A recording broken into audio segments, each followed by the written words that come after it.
Bonjour, une vidéo pour expliquer le vocabulaire sur les statistiques descriptives. Donc il faut savoir que les statistiques sont apparues au XIXe siècle et que le vocabulaire, enfin, les premières études statistiques portant sur des problèmes démographiques, des problèmes de population, c'est la raison pour laquelle le vocabulaire est resté lié à ces problèmes historiques.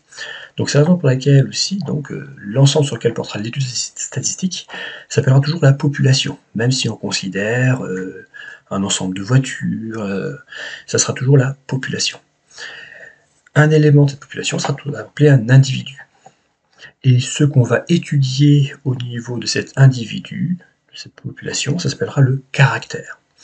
Alors par exemple, si notre population c'est un ensemble de voitures, on peut regarder la couleur de la voiture. On appelle ça un caractère quantitatif, c'est pas un nombre. La couleur, pardon, c'est un caractère qualitatif, c'est pas un nombre. C'est simplement ici, par exemple, une couleur, donc un rouge, bleu, ainsi de suite. Donc, on ne s'occupera pas de ce type de caractère dans ce chapitre-là. Après, au niveau d'une voiture, on peut aussi s'intéresser à la vitesse au moment d'un contrôle. Et donc, cette vitesse-là peut prendre n'importe quelle valeur entre, par exemple, 0 et 130. C'est la raison pour laquelle, ici, comme je peux avoir si je veux être très précis au niveau des vitesses, je pourrais avoir une précision avec 3 chiffres et virgule, donc je pourrais avoir énormément de valeurs possibles. Donc je pourrais avoir presque toutes les valeurs d'intervalle 0-130. Donc on parle à ce moment-là de caractère continu. Donc là encore, c'est pas ce qui nous intéresse dans ce chapitre. Dans ce chapitre-là, on va s'intéresser simplement aux caractères, aux valeurs qui ne peuvent prendre qu'un nombre fini de valeurs possibles. On parle alors de caractère quantitatif, c'est un nombre qu'on va regarder, discret, parce qu'on va pouvoir prendre qu'un nombre fini de valeurs. Donc là, c'est le seul cas qu'on étudie ici. Donc, par rapport à notre population, si on regarde le nombre total d'individus sur lequel va porter l'étude statistique, on va appeler ça l'effectif total. Et l'effectif, plus généralement, on considère une valeur d'un caractère, par exemple le nombre de voitures vendues chez un concessionnaire, de voitures d'une marque particulière chez un concessionnaire, on va appeler ça l'effectif. Donc c'est le nombre d'individus ayant une valeur particulière. Ensuite, il y a une autre notion qu'on va utiliser durant ce chapitre-là, qui est l'effectif cumulé croissant. Donc ici, on trouve le mot croissant, ça signifie que toutes les valeurs ici, elles sont forcément rangées dans l'ordre croissant. Et pour obtenir l'effectif cumulé croissant, donc cumulé, on va faire des additions. Donc cette notion-là, on va plutôt l'expliciter au niveau de l'exemple qui va suivre. La notion essentielle à savoir calculer dans ce chapitre-là, c'est la notion de fréquence. Donc la fréquence d'une valeur, ça s'obtient toujours par faisant un quotient, une division.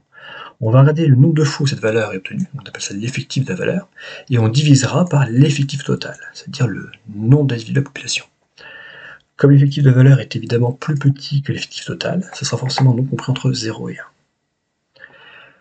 Et de même qu'on avait les effectifs cumulés croissants, on verra dans l'exemple qui va suivre la notion de fréquence cumulée croissante.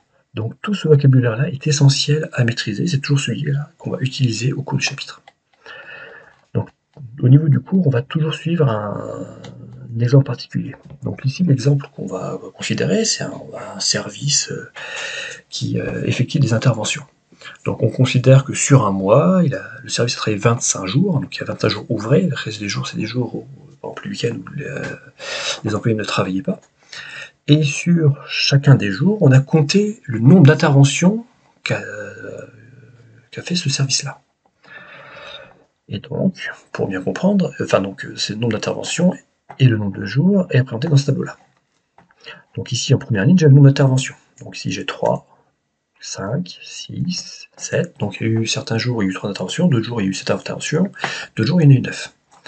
Et le nombre de jours apparaît en dessous. Donc par exemple ici, si on veut comprendre ce qui est en violet, ça signifie, donc c'est ce qui est marqué ici, ça veut dire qu'il y a eu 2 jours dans le mois ouvré, au niveau desquels il y a eu exactement 3 interventions dans la journée.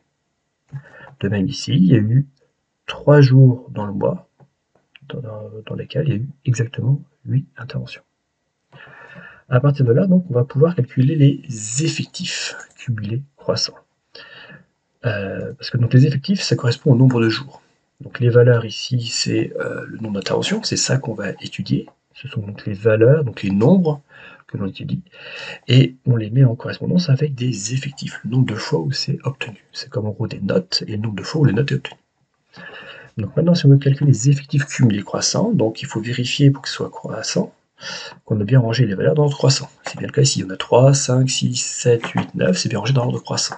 Donc, on va pouvoir donc calculer ainsi les effectifs cumulés croissants. Cumuler signifie qu'on va faire les additions. Donc d'un point de vue concret, les effectifs cumulés croissants, ici on va s'intéresser au nombre de jours, c'est ça les effectifs, et ici on va s'intéresser au plus un certain nombre d'interventions. Par exemple, si je veux calculer le nombre de jours où il y a eu au plus 5 interventions, ben, je vais calculer le nombre de jours où il y en a eu 3 interventions, et le nombre de jours où il y en a eu 5, et je vais ajouter ces nombres de jours-là. C'est pour ça qu'on parle de cumuler. C'est la raison pour laquelle, ici, je vais donc faire 2 plus 5, ce qui va donner 7. Donc il y a eu 7 jours où il y a eu au plus 7 interventions. Et donc, si je veux savoir de même pour les autres valeurs, on va additionner toutes les... donc par exemple, si je veux le nombre de jours où il y a eu au plus 6 interventions, j'additionne tous les effectifs correspondant à des jours où il y a eu au plus 6 interventions.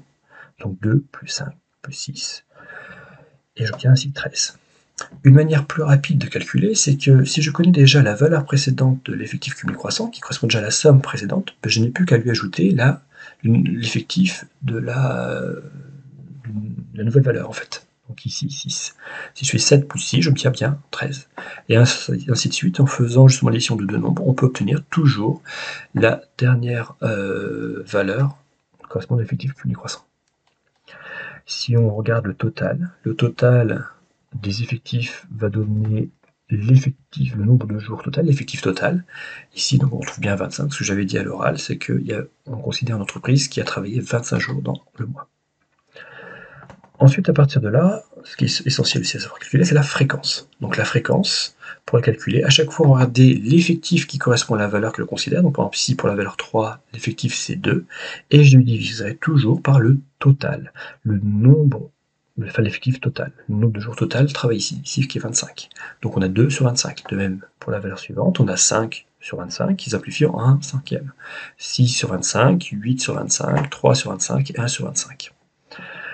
Pour avoir les fréquences cumulées croissantes, on va faire la même chose que pour les effectifs cumulés croissantes. Comme c'est croissant, il faut toujours vérifier que les valeurs sont rangées dans l'ordre croissant.